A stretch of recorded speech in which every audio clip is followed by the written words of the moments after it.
What do we picture when we think about the Holocaust? Who do we think of? Where do we think of them?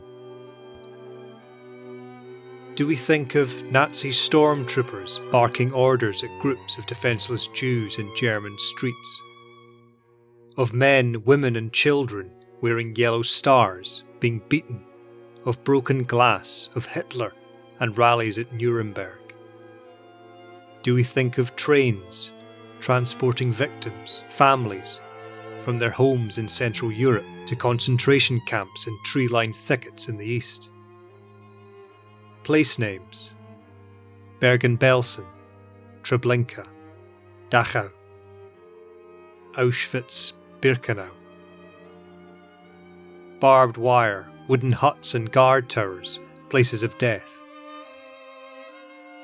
Or do we think of heroic rescue, of escape through enemy lines, of liberation, the resistance, the Warsaw Uprising, the Kinder transport?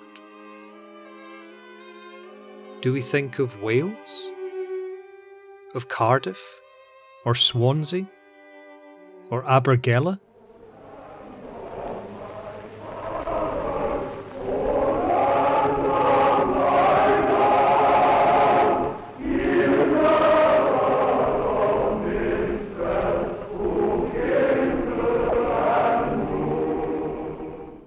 I knew where I was coming to in Wales, because if you were under 7 you had to have a home to go to, and I'd got pictures, which I've still got, of where I was going, the people, the husband and wife and the father, grandfather, and they had pictures of me.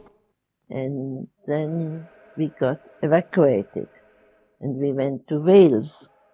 While I was in Wales, in Cardiff, I went to the British Medical Association and said I was here and I could do some work. So they sent me to Clunapier Hospital, that was up in the Rhondda Valley. With my aunt had a friend in London, we went to Llandudno, North Wales. We were in a boarding house, but then we also had to leave because Llandudno also became protected area later on. Those three voices you just heard were Renata Collins, Josephine Bruegel and Hans Albrecht. All of them fled their countries of birth, Czechoslovakia and Austria, and became refugees in Wales. Each of them has a unique story, sometimes uplifting, sometimes tragic, connecting the Holocaust to Wales. The Holocaust was one of the defining moments of the 20th century, and its effects were felt throughout the world, including in Wales. Refugees from Central Europe fled to Wales seeking sanctuary, as did Holocaust survivors attempting to rebuild their lives in subsequent years. Welsh soldiers and nurses were among the first to witness the horrors of the Nazi camps when they were liberated at the end of the Second World War.